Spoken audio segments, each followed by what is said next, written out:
Hello and welcome to Soundtracking, my weekly podcast where I take a dive into the worlds of film, music, TV. It could be individual conversations or it could be wonderful kind of conversations about those three characteristics and the beautiful and brilliant and emotional relationship they can have.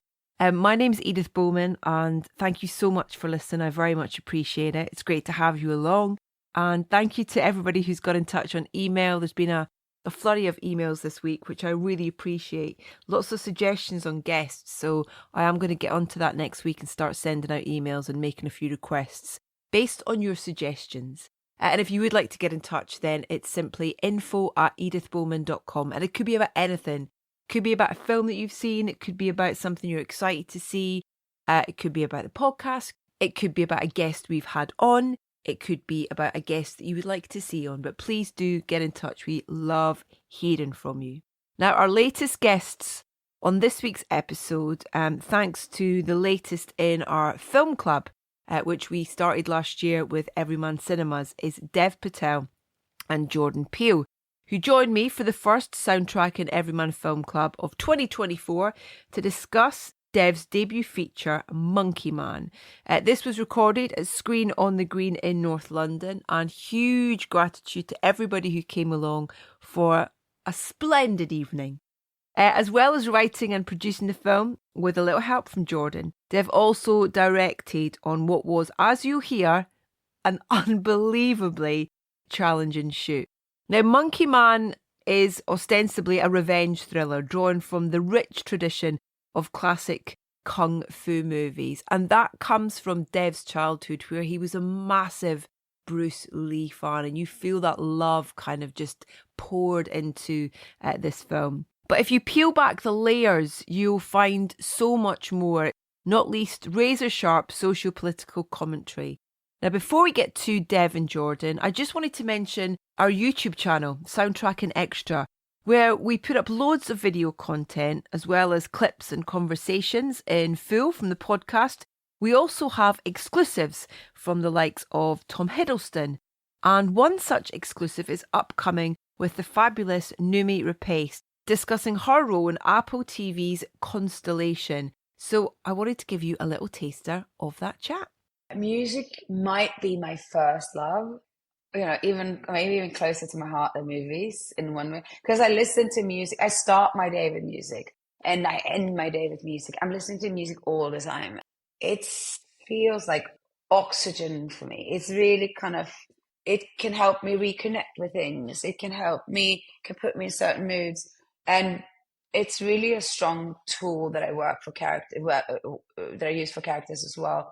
I just posted a playlist like Joe on my Instagram the other day. Yeah. So I did this I put together a playlist that I was listening to every day in the makeup for 8 months. And it's a mix of Joe's what things she listened to when she was younger, like Scandinavian kind of electronic stuff, and also quite airy, like modern spacey sounds. It's like really it was what she would have listened to, and her halo, sort of her music halo. Like, what's the tones around her? What's the energy? What's the harmonies around her? And it really was like, now when I listen to it, it puts me straight back into those situations. So it's really powerful. I love music, and I love hip hop. Like, hip hop is my main, like hip hop and country music. Yeah.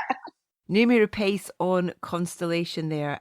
It's up on Apple TV now, the entire series. And it's one of those brilliant series that once you kind of pop, you can't stop. It's so, so great and kind of takes you in places that you're not really expecting from that first episode. You'll be able to find my conversation on our YouTube channel, Soundtracking Extra, along with loads of other great stuff. So please do check that out and subscribe when you get a second.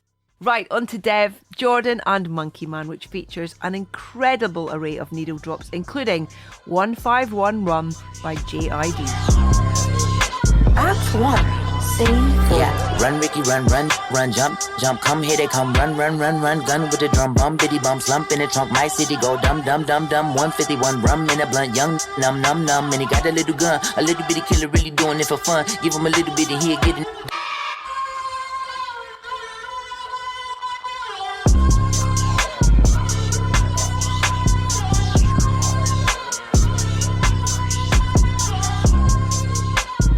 You stood and watched loads at the back of the room there. Is it lovely to feel the energy in a room when it's being watched by people, by film fans? Bit breathless, to be honest, like to have people show up and watch this, strange little gremlin that's been living in my brain for so long. It was electrifying. So thank you for staying in your seats, for staying till the end. How does it feel that the people are seeing it now? This, like you say, this has been a long journey for you and a hard one. We'll talk about that in a second, Dev. But how does it feel to know that, this what's a week away from being released to the public, this thing, your baby, your child in a way? You know what? If it was up to me, Jordan knows this because he was with us for the final stages of, putting this together. I would never let this thing go. I had to pull it from my grasp. And actually my dad, who doesn't speak an awful lot, he told me this quote from Tagore. He's an Indian philosopher. He goes, I've spent many days stringing and unstringing my instrument, but the song I came to sing remains unsung. And I was like, wow, Dad, okay. I get it. I got to sing this song, however badly. I had to let it go. And thank you for clapping anyway. How did you get him to stop? It's true. We really had to pull it from his cold, dead hands. He was. This is as passionate and thorough as I've ever seen a director. Certainly anyone I've ever worked with.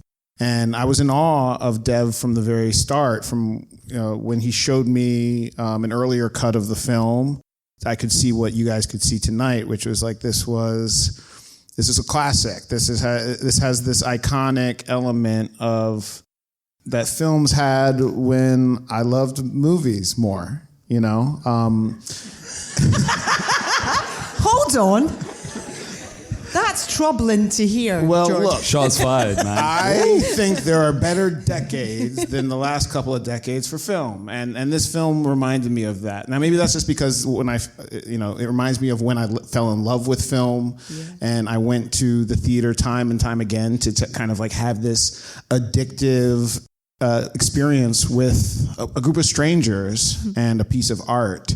And so from the very beginning, that's what this reminded me of. And I could also tell that he went through absolute hell to make it. So I was just eager to discuss. That last scene where you kind of close your eyes and you go, oh, is that kind of actual real life when you got to the end of making the film? Because I watched your South by Southwest Q&A, which is like an hour long today, and the list of things that were thrown at you, almost kind of going, okay, let's see if you can take this and move forward. It's so incredible to think that all the things that you pushed through, that you just fought against to get this film made, pre-shoot, during shoot, all that kind of stuff, post-shoot. This was in you. This was a fire that was in you that you were determined you were going to see through. What ignited that fire, do you think? Wow. A load of things. I think, first of all, the thing that you're doing, the piece of art itself is your greatest teacher. You can't take those philosophical quotes like the pain will leave you once it's finished teaching you and then quit, because the script's staring at you and kind of goading you on. So that's part of it. And then, I think early on in the process, you're this young, lanky brown actor, and I think, you walk into a room and you're pitching something, and I won't mention names, but you kind of feel overlooked, So there's a lot of HODs that we lost because they're like, he's just some silly actor, he's trying to live out a dream, and this is gonna come crumbling down. And it did feel like Heart of Darkness at times, on set.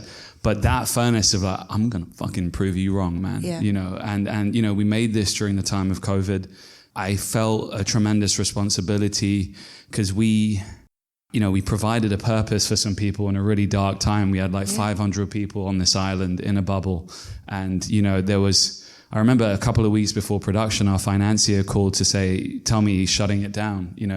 They're worried about the pandemic and the costs and all this stuff. And I was like, no, you're not. I'm not leaving. I begged him for 48 hours, and we went on this 17-hour Zoom call, and I went through down to every paintbrush in the makeup artist. You go have 12 brushes, now you've got 8. Those bicycles, I suffer the consequences of a few, because in that big action scene at the end, we only had 4 breakaway tables. So after each shot, I'd be like, cut! And then would be on the floor, like, finding the bits of wood. And I promise you can ask Joe, we were gluing it back together again, and then I'm, like, back into action mode. So it's crazy. And stuntmen, I believe, as well, that you had to kind of, like, redress them as other characters. Yeah. So that final sequence, I killed the same 8 dudes, like, 40 times. So, like, you know, you'll start to see these wigs and these beards. Like, one of the guys looks like the Indonesian Santa Claus. Like, you know, it's like... This is the true this is true. star of the movie here, is this guy. Yeah, this guy, yeah. Yeah. I was saying to Jordan earlier, it's like you feel like there's so much of, like you were talking about, like falling in love with cinema and storytelling. And, you know, for you, Dev, we feel that love that you have for that in this film, I think, from those action films and from Bruce Lee to your relationship with your mum to, you know, kind of those stories that you heard from relatives and, you know, ancestry, all that kind of stuff. It's all poured into this kind of from love. Did you enjoy the writing element of it in terms of kind of putting all those things into this story? There's a lot in there, yeah. You know, it's not really, it's not quite al dente. It's like an Indian meal. You know, there's every spice in this thing and every dish. It's like, you know, it's like a trip to the Patel household. You know, there's just everything in it. But for me, it was, I'm a huge fan of the genre. I wanted to make a film for young Dev. Yeah. You know, I remember watching Bruce Lee for the first time as a kid in Enter the Dragon, and you know, someone with, you know, a similar complexion to me, the same sort of hair. It kind of revolutionized. You know, I felt cool for the first time watching him. My mum bought me some, you know, rubber nunchucks for my birthday. I broke every cabinet in the kitchen, but like that sort of representation was important. And for me, I wanted to talk about some stuff. And making a film about, you know, the caste system or you know, systemic violence against women in India or, you know, religion, you know, it's a hard film sort of subject matter to access. So the film is actually a Trojan horse. What this man does better than anyone is uses genre to kind of cleverly feed you guys something more philosophical and interesting and what's on his heart. And there was a lot weighing on my heart, and I tried to cram it all into this thing. Where was the film, Jordan, when you came on board in terms of? I first saw a cut that was about 90% complete.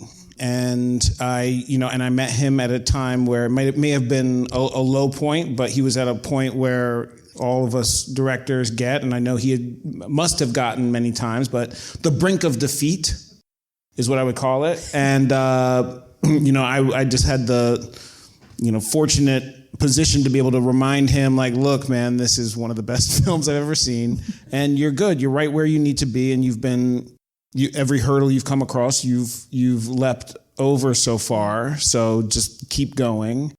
And yeah, I mean, I love hearing him talk about the film, and because it inspires me. You know, there's so many things he attempted that are more ambitious than, you know, what I would have attempted, and I admire that, and I love the way he talks about learning from a film, because that is how it feels. It feels like, you know, being a director, being a filmmaker, it's not even that you have a vision. It's at some point the film, or this is for me, it's at some point the film starts speaking up for itself. And you're in conversation. You're the only one that has the film's phone number, basically. And it does feel like if you're open, you will learn from the film, and that learning will shape what you didn't realize the film was trying to be from the beginning, but you really have to listen to it. Music in this film is amazing, you know, in terms of the different ways that it's used, the different types of music, the diegetic element of it, the tabla. It's just phenomenal. I love that kind of, with Zakir Hussain, the wonderful kind of, you know, when we see him in the storytelling at the campfire, you know, the music's telling the story before he's telling the story in a way. It's so beautiful. And then that kind of leads into that kind of, I hope you don't mind me calling it the Rocky moment.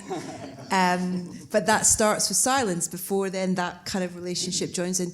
Talk to me a little bit about the journey with music in this film and how important it was to have those traditional elements in there, as well as Tina Turner, Roxanne, all that stuff that's in there. Yeah, I mean, I feel, music is a big part of me. It's a big part of the Indian culture.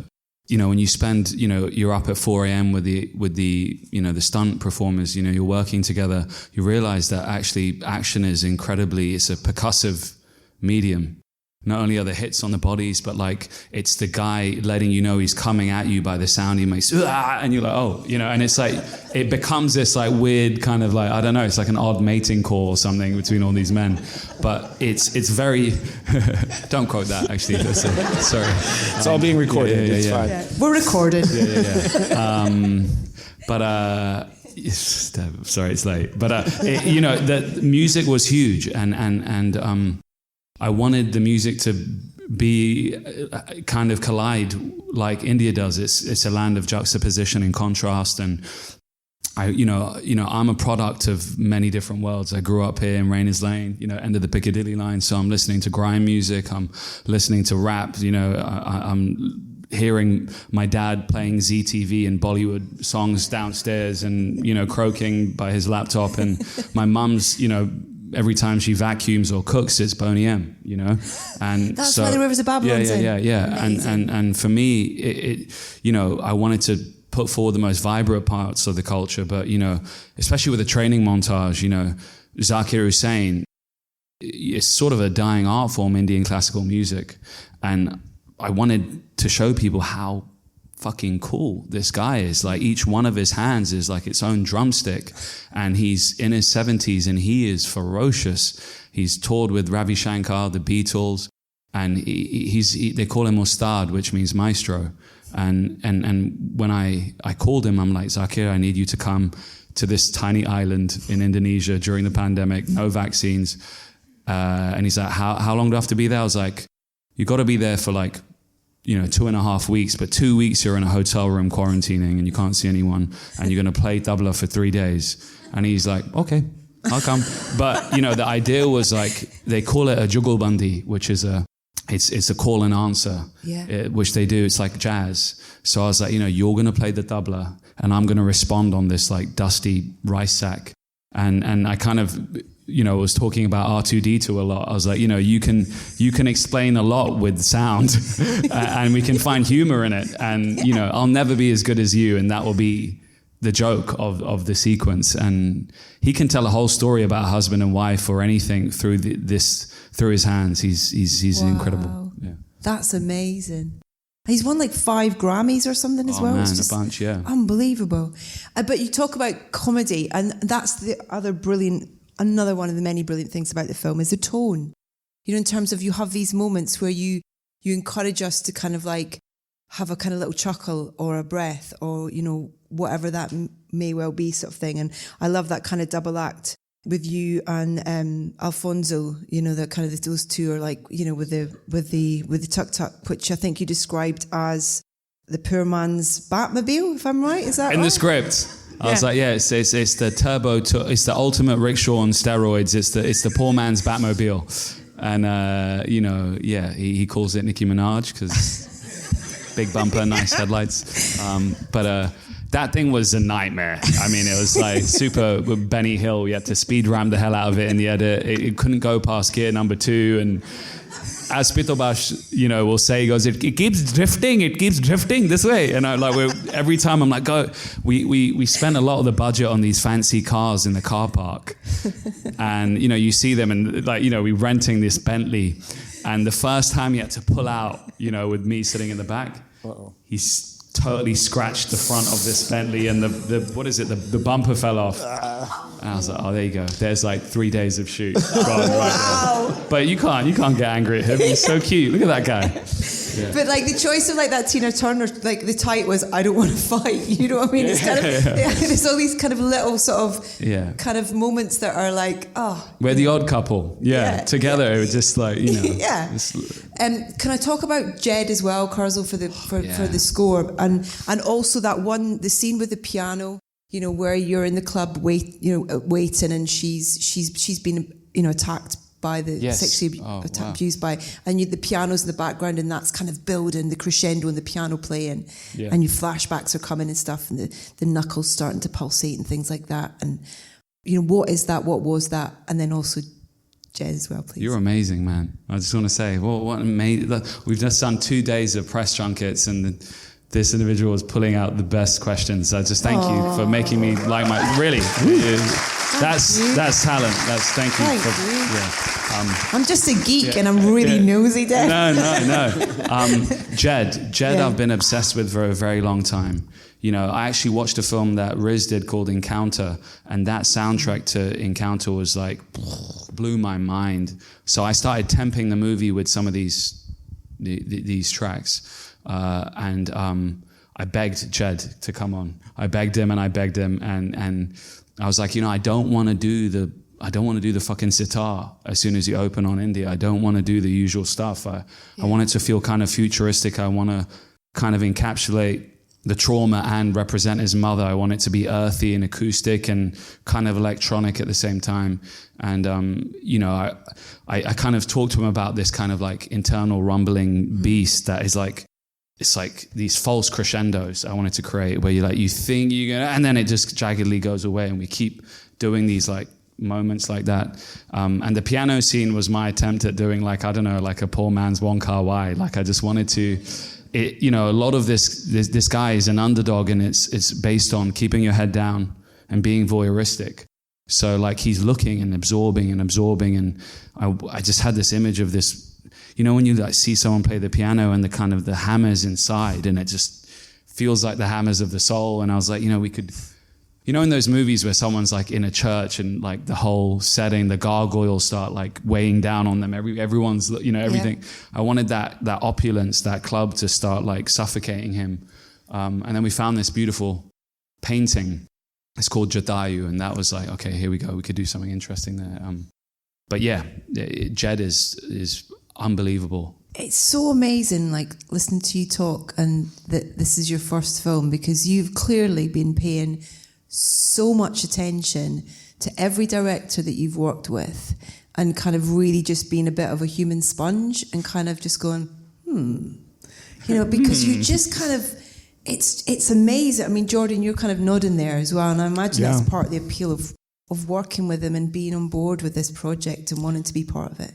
Yeah, it's funny. You took the words right out of my mouth. I mean, I think you see this from time to time with, actors who, have that ability of the gift of curiosity, basically. And, and how hard he's worked to have the privilege to work with, some of the best directors of all time. So, yeah, I mean, sometimes that is really the only answer that makes sense for how someone can accomplish a film like this on their first time. Talk to me a little bit about those kind of experiences, because I think you talked about a couple of films. I was interested to find about what films you kind of not watched in preparation for this, but if there were any specific films that, whether it be the score, whether it be something about them that were inspirational. I heard you talk about Babel, actually, and Gustavo's score for that as being something that you had a connection with in a way. Yeah, there's a beautiful song in that that I attempt the kind of fireworks sequence in the restaurant where he's fighting all those men. Because originally, people, they expect that, like the Kingsman sequence where you put on a huge stonker of a fucking, heavy metal tune. Yeah, what is that? Yeah. But for me, every time I felt like he was becoming cool, like my sphincter would just clench. I'm like, it's too aware or something. Do you get what I mean? Like, and I was like, what is he fighting for in this moment? I need to elicit the soul of his mother, for me, I stole this quote from a documentary called "All That Breathes." You should watch it; it's amazing. But one of the men in it goes, violence is an act of communication. And I just remember thinking in this sequence, I want to feel this man becoming overwhelmed, and he's just every fiber of himself. It's like this. It's a physical monologue of acting, and it's my hat off to these action stars. Like it's some of the fucking hardest acting you can do because you're out and you're big, and there's a big place to fall from that. Rick Rubin says it, the difference between guitars and a guitar is very different. You know, so one instrument, an amazing man called George, we're just watching him play, stringing this instrument, and he kind of just watched me in the sequence and just played, and he did like 12, 13 versions, and we just chose one, and that was that sequence. And Jed had the pads underneath. I wanted to talk a little bit about the Hydra community as well, if that's okay, because I think that's, you know, there are so many things that you pull into the story, you know, in terms of voices and conversations that you're encouraging people to have after the film, you know, like you were talking about, similarly what Jordan does with his storytelling.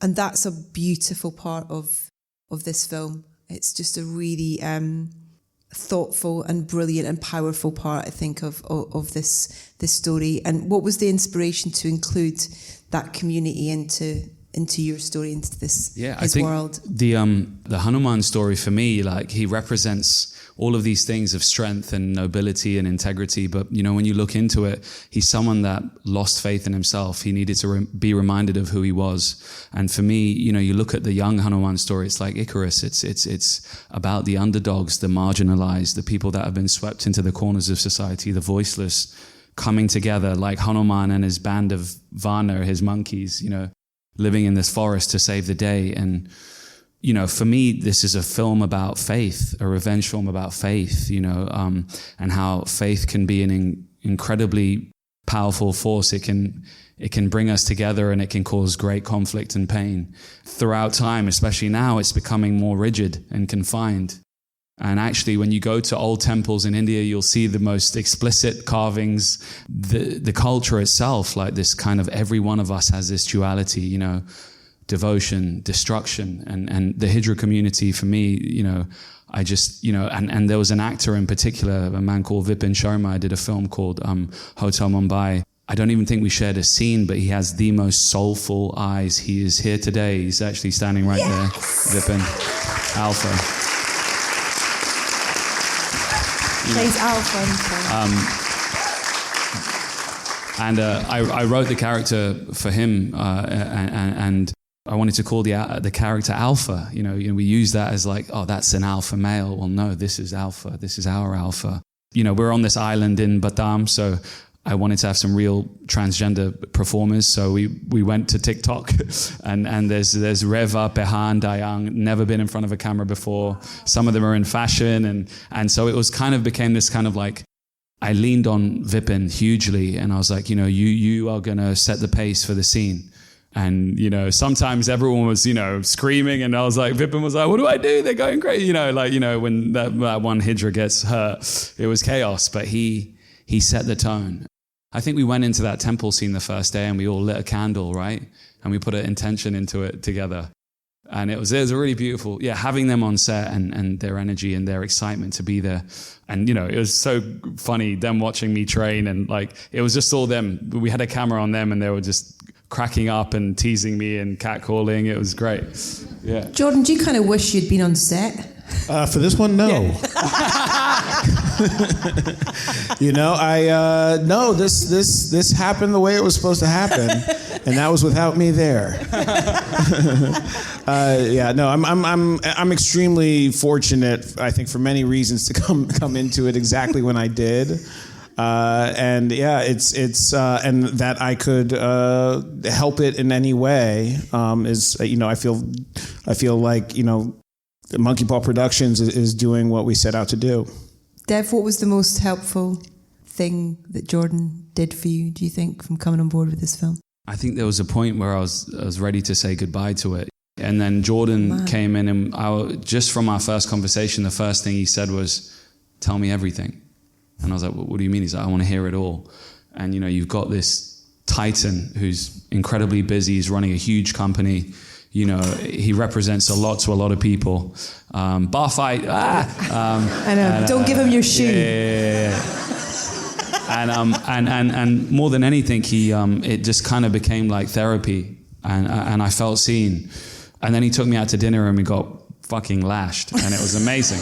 And, you know, but he understood the film on a really deep level, and he kept pushing it, and obviously with his weight, you know, he threw it behind this which allowed me to get, you know, more money to do some VFX better, or the sound, or like, you know, these finishing touches actually really elevate the experience of the movie. I think you came to me probably at a time when you had been hearing a lot of voices, and it's hard to discern between what the voices, the intentions, the motivations, what's true and what's not. And so I could see that he was in a point where he just needed to, you know, be reminded that he's the most important voice in his project, and to offer him some ears, Yeah. basically. I was really interested hearing about, did you say Jugad?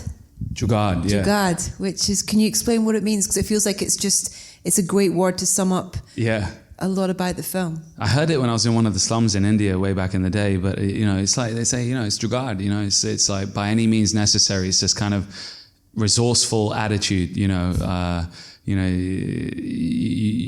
know, if the car's broken, let's jugad it. You know, let's you know, like, you know, or you know, you use a plastic bag as a hat, or poke holes in it, and now it's a fishing net. It's shoes it's a weapon. Shoes, yeah. And for me, like, that was the philosophy of the character. He was going to be resourceful. He meets a little dog, and you know, he's going to jugad this gun in somehow with this puppy. You know, he's going to, you know, that his fighting style, his philosophy. Even making the movie, you know, there's shots from my mobile phone in here. There's everything, you know, in this. You know, we couldn't get a water tank, so Joe, my producing partner, you know, we bought a case and we went to, you know, B&Q, filled the bathtub with moss, and I got in and he started filming me screaming in the bathtub in the edit suite. That's in the movie, you know. We lost a camera, and on the rickshaw crash when it gets T-boned, we couldn't cover it properly, so. The sun was coming up, and I was like, "Can just tape my phone on inside the thing." And on collision, that's an iPhone. That's my iPhone in there. You know, the staircase scene when he's coming down the bathroom fight. He's running down the steps. We were meant to build a staircase, and we couldn't afford it, and we didn't have enough time. So I was like, "How do we cover the staircase down from the production office?" Yeah. And we literally. I created a rig so the cameraman was me, and I made him wear my trousers.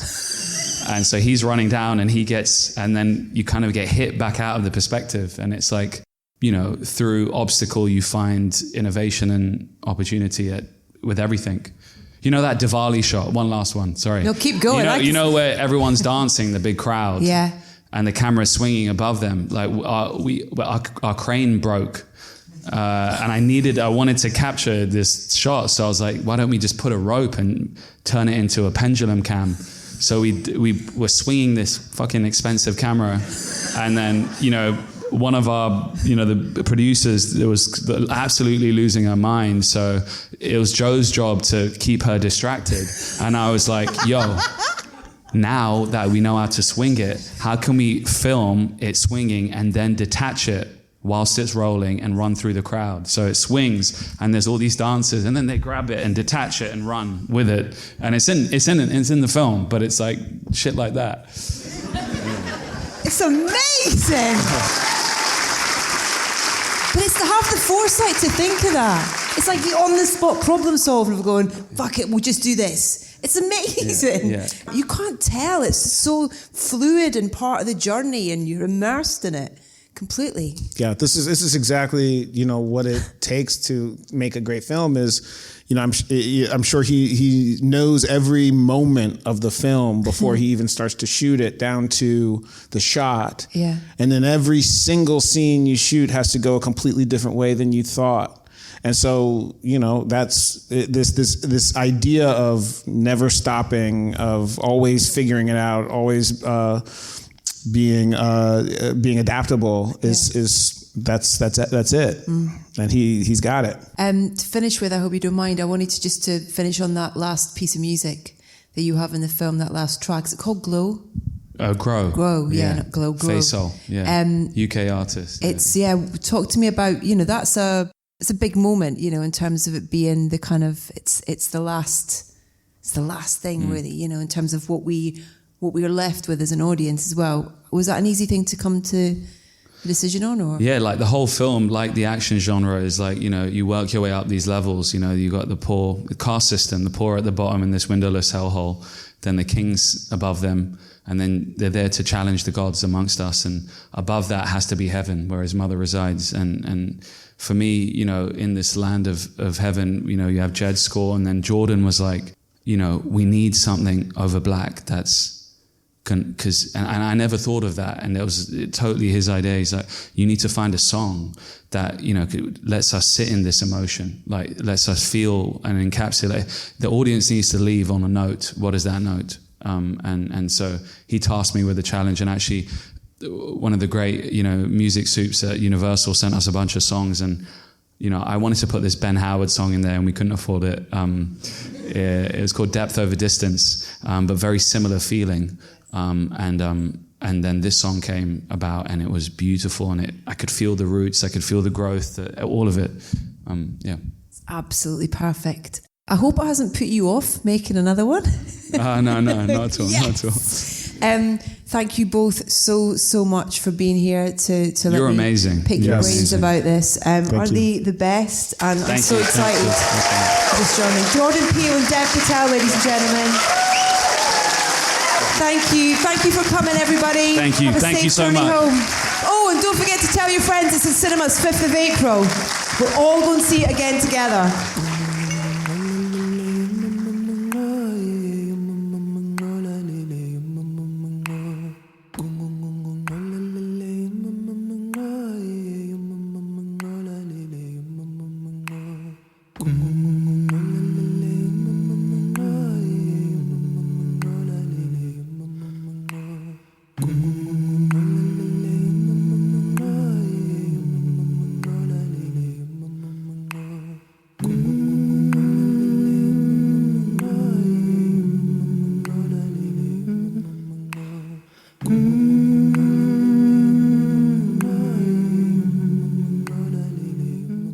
Don't be afraid.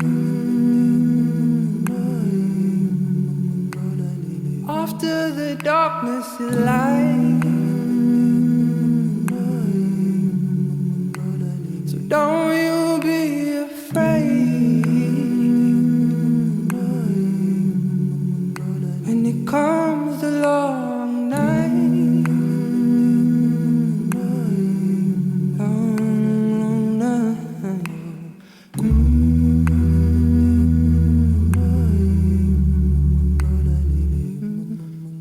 From the soundtrack to Monkey Man, that's Grow by Faith Soul. I should add as well as the incredible collection of needle drops, there's also the most brilliant accompanying score that Jed Kurzel has created.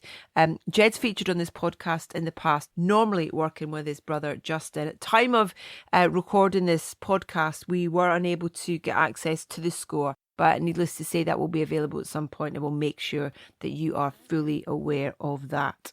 And that, I'm afraid, rounds off this latest episode of Soundtracking with Dev Patel and Jordan Peele. My huge thanks to Dev, Jordan, all his team, all the team at Everyman, and all of you who came along to our first Soundtracking Everyman Film Club at Screen on the Green.